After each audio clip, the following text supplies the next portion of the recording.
In a time of hype and hysteria in the mainstream media, I like to go back to looking at the facts, the data. So, what is happening in the United Kingdom right now? As I record this, there's an uptick in COVID deaths in the country. From mid August to mid September, the number of deaths per day was averaging around 5 to 15.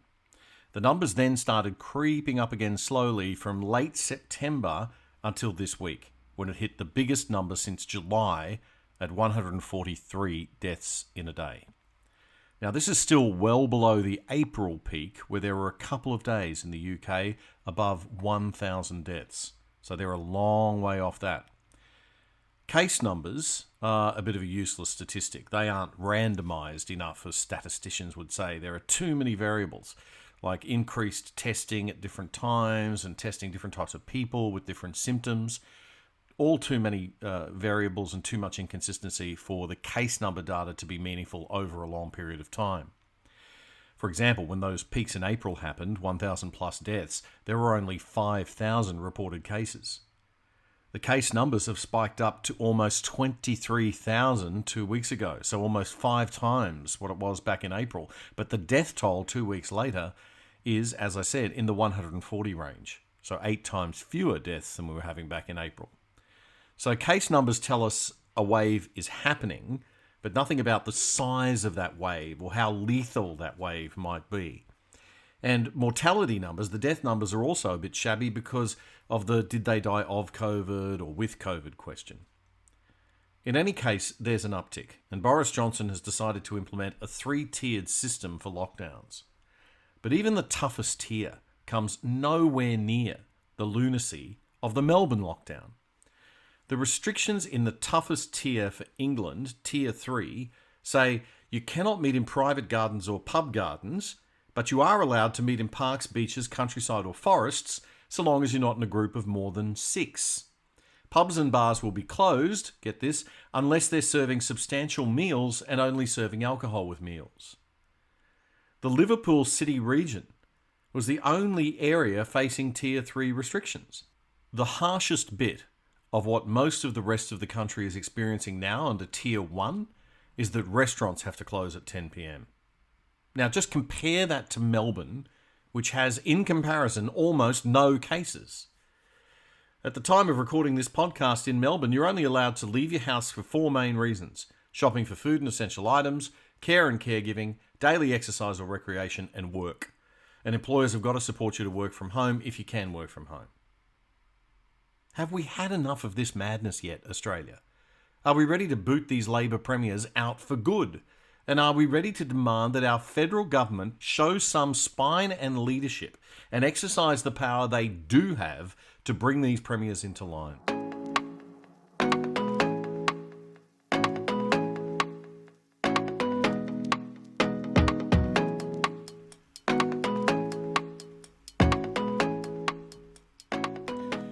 You know, this may go down as a case study in mass hysteria that'll be referenced for years to come, particularly the ridiculous and likely illegal WA and Queensland border closures. No, they aren't keeping you safe. They have nothing to do with why you're safe. They're just ruining people's lives and seeing cancer patients suffering twice as much in their last days than they need to by being forced to quarantine after treatment interstate. The bureaucrats and politicians like Anastasia Palaszczuk and Stephen Miles, the union-controlled Queensland Health Minister, who put that Brisbane man into a hotel after his brain surgery, should not only be booted out of office for good on October 31 at the election, they should be sued or charged with criminal deprivation of liberty with the potential to cause death. After brain surgery, people need their loved ones around them for care as they recover. It's an awful recovery process. This poor man lost his balance and fell over in the dark on his first night in that hotel. It was only after massive public outcry that Palaszczuk allowed him to go home, as if she has the right not to. She even had to take 2 goes at fixing the problem with her dopey health department officials. After all this COVID drama is over, we need to get very serious about enshrining in law, or even in the Australian Constitution, something like they have in Japan, where the deprivation of liberty in peacetime is absolutely not allowed. That's why they haven't had any kind of heavy lockdowns in Japan, and one of the lowest rates of COVID in the world, I might add, even lower than ours on a per capita basis.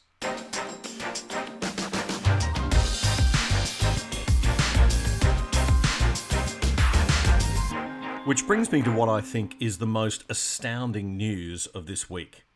Dr. David Nabarro from the World Health Organization appealed to world leaders, telling them to, quote, stop using lockdowns as your primary control method for the coronavirus.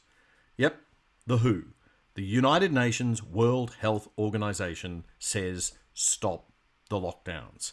Take a listen to Dr. Nabarro on Spectator TV.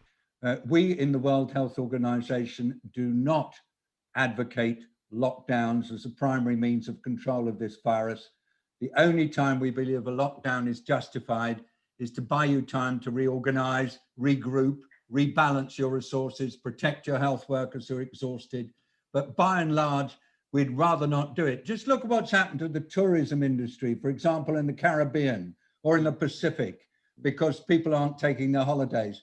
Look what's happened to smallholder farmers all over the world because their markets have got dented.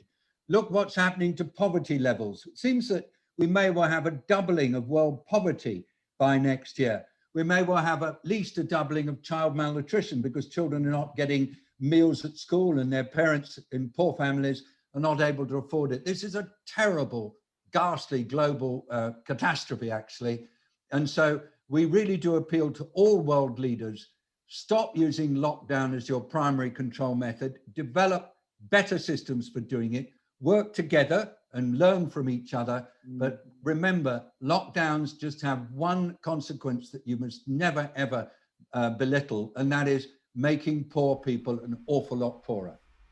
That's Dr. David Nabarro from the World Health Organization telling it like it is to Spectator TV. But isn't it funny how it's people who define themselves as being on the left who insist that lockdowns are necessary and that those of us advocating for them to end are the heartless ones? I think I maybe have one left-wing friend out of the 3 or 4 I have left who thinks that Dan Andrews has gone too far. As I said last week, that, in and of itself, is more terrifying than COVID-19. How easily brainwashed people are and how compliant they become and how easy they are to control. I'm sure Beijing is watching and rubbing their hands together with glee. Speaking of left-wing control freaks on a power trip, Dan Andrews is still there, I notice. And astoundingly, the most draconian piece of legislation I've ever seen in my life has become law, thanks to the Victorian State Parliament. You can't protest against the law because protests are banned, and you can't even suggest a protest because that'd be incitement to commit a crime. Apparently, maybe it's on very dodgy legal ground, that one. But many Victorians seem to be happy to take this lying down. Some, though, are not. Citizen journalist Avi Yemeni is helping 2 people get a lawsuit underway, which will hopefully set some valuable precedents for the 22,000 plus people who've copped these outrageous fines of more than $1,600. No matter your position on COVID, there is no justification for fines at that level, and no justification for the draconian omnibus bill.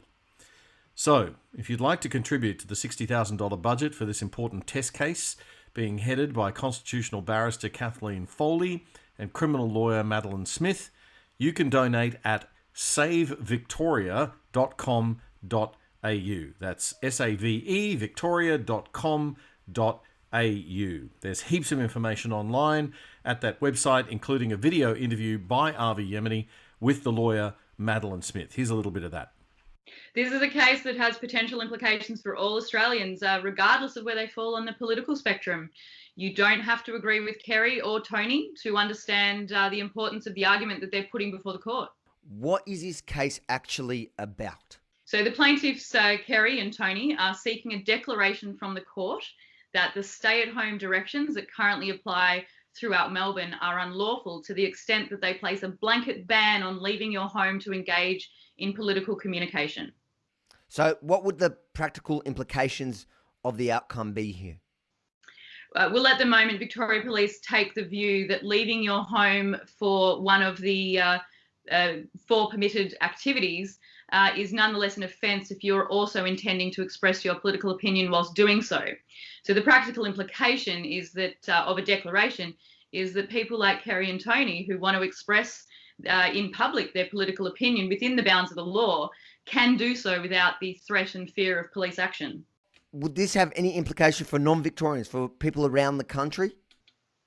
Well, the case is, the argument is founded on the freedom of political communication, which is implied in the Australian Constitution, and that's a document that exists for the protection of all Australians. This sounds really exciting, and I'm excited for a good fight, but are you really confident in this case? Well, we think it's a strong case, and we think that the Constitution's on Kerry and Tony's side.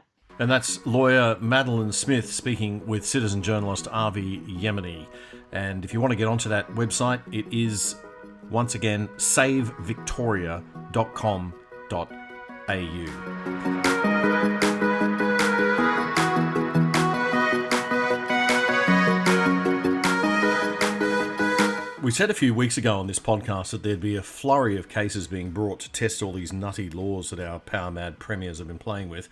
Not only will the fines get thrown out, hopefully, as they should, but we'll also see massive payouts to affected businesses, probably. And guess who picks up the tab for that? Yeah, we do, the taxpayers. Good on your premiers. Well, Sorrento hotelier Julian Gurner is one who's launched a challenge this week over the validity of the lockdown. And his case, we've just learned as this podcast is being recorded, that the case has been fast-tracked. There's going to be an urgent hearing Friday afternoon, I think around 3 p.m. Mr. Gurner owns Morgan's Restaurant and Bar in Sorrento in the Mornington Peninsula. He's engaged Brett Walker and Michael Wiles QC to represent him. In a statement that he provided to NCA Newswire, Mr. Gurner said the Victorian government's engaged in an unnecessary lockdown of the state and the economy, denying our basic freedoms as Australian citizens under our federal constitution, including our right to freedom of movement. This is not what we signed up for and is inconsistent with a free society, representative democratic government and civilised living, he said. Aggressive and heavy-handed enforcement of these restrictions had also alarmed most fair-minded people. This is The Other Side with Damien Curry, a new podcast for the quiet Australians. Tell your friends to subscribe on Apple, Spotify, Google, YouTube, and all major podcast platforms.